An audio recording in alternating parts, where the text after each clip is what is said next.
सोचिए, आपका plane 12,000 feet की ऊंचाई पर बर्फीले पहाड़ों से टकरा जाए। चारों तरफ सिर्फ सफेद मौत, न खाना, न मदद, न कोई उम्मीद। और फिर 72 दिन तक जिंदा रहने के लिए आपको वो फैसला लेना पड़े जिसे सुनकर इंसानियत भी कांप जाए। ये कहानी है उन लोगों की जो पहाड़ों में फंसे नहीं थे, बल्कि मौत के साथ 72 दिन तक लड़ रहे थे। अध्याय 1, एक साधारण सफर जो इतिहास बन गया। 13 अक्टूबर 1972 उरुग्वे की एक rugby team old Christian club Chile के सेंटियागो जा रही थी। चार्टर्ड विमान में कुल 45 लोग सवार थे। खुशी का माहौल था, हंसी मजाक, गाने, भविष्य के सपने। किसी को अंदाजा भी नहीं था कि ये उड़ान इतिहास की सबसे भयावह सर्वाइवल स्टोरीज में बदल जाएगी। जैसे ही विमान एंडीज पर्वतों के ऊपर पहुंचा, मौसम अचानक खराब होने लगा। घने बादल, तेज हवाएं, पायलट को पहाड़ों की सही दूरी का अंदाजा नहीं लगा। और फिर एक जोरदार धमाका, विमान का पंख पहाड़ से टकराया। कुछ ही सेकंड में दूसरा पंख भी टूट गया। विमान बर्फ में फिसलता हुआ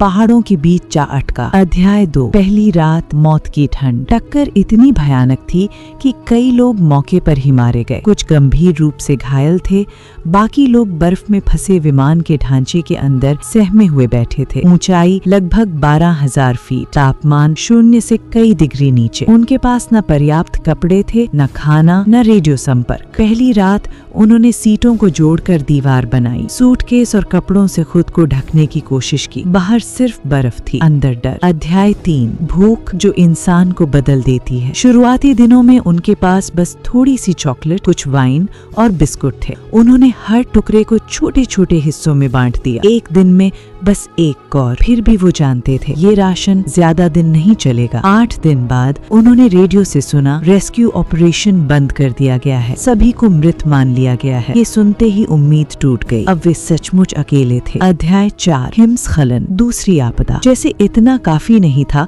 एक रात बर्फ का तूफान आया। हिमस्खलन ने विमान के ढांचे को ढक लिया। अंदर सो रहे कई लोग दम घुटने से मारे गए। अब बचे थे सिर्फ 27 लोग। ठंड, भूख और मौत की गंध। अध्याय 5, सबसे कठिन फैसला। दिन बीतते गए, भूख असहनीय हो चुकी थी। बाहर सिर्फ बर्फ, कोई पेड़ नहीं, कोई जानवर नहीं। और तभी उनके सामने एक भयानक सच्चाई खड़ी थी। जो लोग पहले ही मर चुके थे, उनके शरीर बर्फ में सुरक्षित थे। किसी ने धीमी आवाज में कहा, अगर हमें जीना है तो हमें। वो शब्द पूरा नहीं हुआ, लेकिन सब समझ गए ये सिर्फ शारीरिक भूख नहीं थी, ये जीने की जिद थी। कई लोग टूट गए, कई रोए, कई ने प्रार्थना की, लेकिन अंत में उन्होंने वो फैसला लिया जो इंसान की सीमा को परखता है। अध्याय 6, इंसान और उसका मन। समय के साथ उन्होंने खुद को मानसिक रूप से मजबूत करना शुरू किया। उन्होंने दिन गिने, कहानियां सुनाई, मजाक किया, रग्बी के मैच याद किए। कुछ ने नेतृत्व संभाला, कुछ ने घायल साथियों की देखभाल की। ये सिर्फ शरीर की लड़ाई नहीं थी, ये दिमाग की लड़ाई थी। अध्याय 7, असंभव सफर। 2 महीने बाद